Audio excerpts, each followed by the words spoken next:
Selamat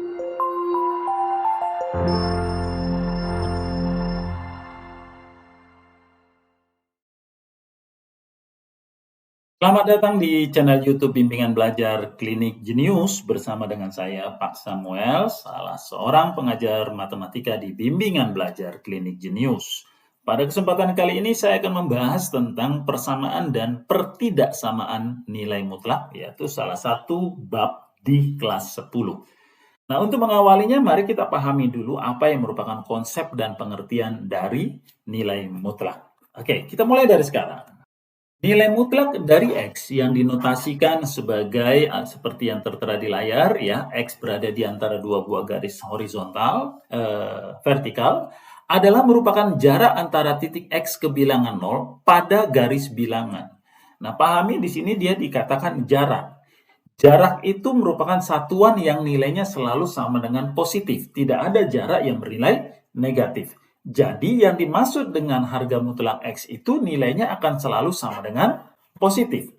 Sebagai contoh untuk lebih memahaminya. Misal dikatakan harga mutlak dari 2 ya. Misal harga mutlak dari 2. Nah, ini sama dengan berapa? Itu artinya kita mau mencari ya berapa jarak antara 0 dan 2. X di sini adalah 2. Jadi jarak antara 0 dan 2 pada garis bilangan. Maka jaraknya sama dengan 2. Sehingga harga mutlak dari 2 sama dengan 2. Lalu bagaimana dengan harga mutlak dari minus 2? Sama dengan berapa? Berarti kita mau menghitung jarak ya. Jarak dari titik min 2 ke bilangan 0 itu berapa satuan? Berarti jaraknya tetap merupakan 2 satuan. Jadi harga mutlak dari min 2 sama juga dengan 2. Kesimpulan dari dua hal ini bahwa harga mutlak 2 nilainya sama dengan harga mutlak minus 2 sama-sama 2. Contoh lainnya, misal dikatakan harga mutlak dari 4 ini sama dengan berapa? Berarti kita mau menghitung jarak dari titik 4 ke bilangan 0 pada garis bilangan. Jaraknya sama dengan 4 satuan. Berarti harga mutlak dari 4 sama dengan 4. Demikian juga kalau misalnya dikatakan harga mutlak dari minus 4 ini sama dengan berapa? Berarti kita akan menghitung jarak dari titik min 4 ke titik 0 sama dengan berapa satuan? Jaraknya juga 4 satuan. Berarti harga mutlak dari min 4 nilainya sama dengan 4. Kesimpulan yang sama kita dapatkan di sini bahwa harga mutlak 4 nilainya sama dengan harga mutlak dari minus 4. Nilainya sama-sama 4. Jadi kalau kita simpulkan di sini bahwa harga mutlak daripada sebuah fungsi itu selalu sama dengan K ya, untuk hanya selalu lebih besar sama dengan 0. Nah, fx itu sendiri bisa merupakan nilai positif, bisa merupakan nilai negatif. Sama dengan di sini tadi, 2 dengan min 2, positif 2 dan min 2, positif 4 dan negatif minus 4. Kira-kira seperti itu yang dimaksud dengan harga mutlak. Contoh berikutnya misalnya, harga mutlak dari minus 3 sama dengan 4. Berapakah nilai X-nya? Sesuai dengan konsep pengertian dari nilai mutlak, berarti di sini nanti kita mau mencari ya, berapakah nilai X ya, sehingga nanti jarak dari titik 3 ya sama dengan 4 satuan. Ya, 4 itu jarak tadi. Berarti bisa ke kanan dari 3, berarti ini nanti sama dengan 7, atau dia bisa ke kiri. Ya, dari 3, 4 satuan. Ke kiri dari 3, 4 satuan, kita ketemu sama dengan min 1. Maka nilai X-nya sama dengan min 1 atau sama dengan 7. Begitu juga dengan misalnya harga mutlak dari X min 5 sama dengan 2. Nah, di sini kita mau menghitung ya jarak dari titik 5 bukan 0 lagi ya. Kalau di sini tadi kan 0. Tapi di sini jadi 5 dan yang di soal ini sama dengan 3. Jadi kita mau menghitung, mau menemukan berapa nilai X dari titik 5, jaraknya 2 satuan. Berarti bisa dia ke kanan 2 satuan, maka kita ketemu bilangan 7, atau ke kiri dari 5 sepanjang 2 satuan, berarti itu sama dengan 3. Sehingga nilai X-nya sama dengan 3 atau nilai X-nya sama dengan 7. Nah, begitu. Lalu bagaimana dengan konsep ya, dengan cara konsep nilai mutlak tadi, mau mencari harga mutlak dari X tambah 3 sama dengan 4. Nah, ini kita ubah dulu ya. Kita ubah dulu X tambah 3 menjadi X dikurang dari min 3, dikurang min 3.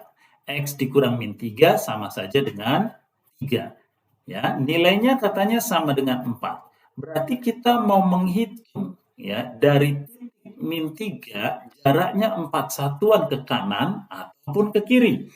Berarti 4 satuan ke kanan dari minus 3 itu nanti kita ketemu sama dengan 1. Ya. Kemudian ke kiri dari min 3, ke kiri dari min 3 sepanjang 4 satuan, sepanjang 4 satuan ke kiri dari min 3, berarti kita akan menemukan sama dengan min 7. Sehingga nilai X-nya adalah min 7 atau X sama dengan 1. Contoh berikutnya, misal harga mutlak X tambah 2 sama dengan 3. X tambah 2 ini kita ubah dulu menjadi X dikurang minus 2 sama dengan 3. Ya, harga mutlak X dikurang minus 2 sama dengan 3. Berarti sekarang kita mau menghitung, mencari berapakah nilai X ya yang jaraknya 3 satuan dari minus 2. 3 satuan dari minus 2, berarti dia bisa ke kanan. 3 satuan berarti sama dengan 1. Ya. Atau ke kiri dari minus 2, 3 satuan berarti itu nanti ketemu sama dengan min 5. Sehingga nilai X-nya sama dengan min 5 atau X-nya sama dengan 1. Nah, kira-kira seperti itu. Ya. Nah, sekarang bagaimana kalau misalnya bentuk yang lain? Misal, harga mutlak dari 5 min X sama dengan 2.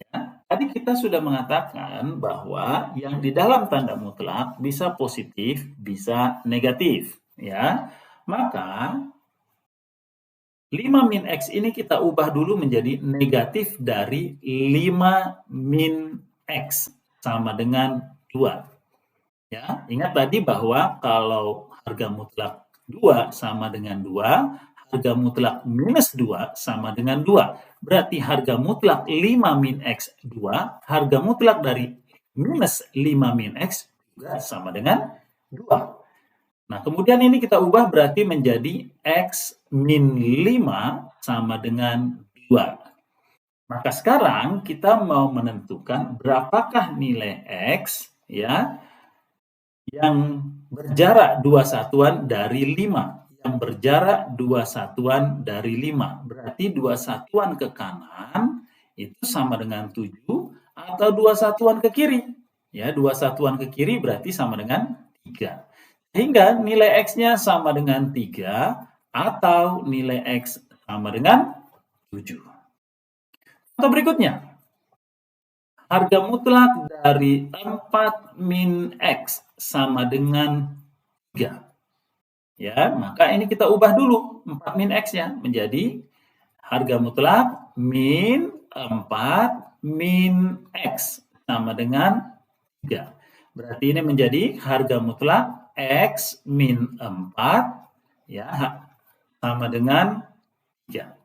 Maka sekarang kita akan menentukan berapakah nilai X ya yang merupakan jarak ya jaraknya 3 satuan dari 4. Jadi kalau kita lihat misalnya 4 berjarak 3 satuan dari 4 bisa ke kanan berarti dapatnya 7 atau ke kiri dari 4 3 satuan berarti itu sama dengan 1. Hingga dapat X-nya sama dengan 1 atau X sama dengan 7. Nah, kira-kira itulah yang dimaksud dari konsep nilai mutlak. Jadi, kalau kita buat secara umum bahwa Y sama dengan harga mutlak Fx, maka itu bisa kemungkinan ada dua, bahwa Y itu nanti sama dengan positif Fx apabila Fx-nya lebih besar sama dengan 0. Artinya ini bentuk yang positif. Ya. Atau dia bisa Y sama dengan, atau ya, Y sama dengan minus Fx untuk Fx-nya kurang daripada 0. Kalau Fx ini kurang dari 0 berarti kan dia negatif. Negatif ketemu negatif jadi positif. Fx di sini lebih besar sama dengan 0 berarti bentuk yang positif. Positif ketemu positif sama dengan positif. Sehingga nilai Y di sini yang merupakan nilai dari harga mutlak Fx selalu bernilai positif. Demikian mengenai konsep dan pengertian nilai mutlak. Kita akan lanjutkan pada video berikutnya pembahasan soal-soal tentang nilai mutlak. Terima kasih untuk perhatiannya. Tetap semangat, tekun belajar, dan teruslah berdoa. Merdeka!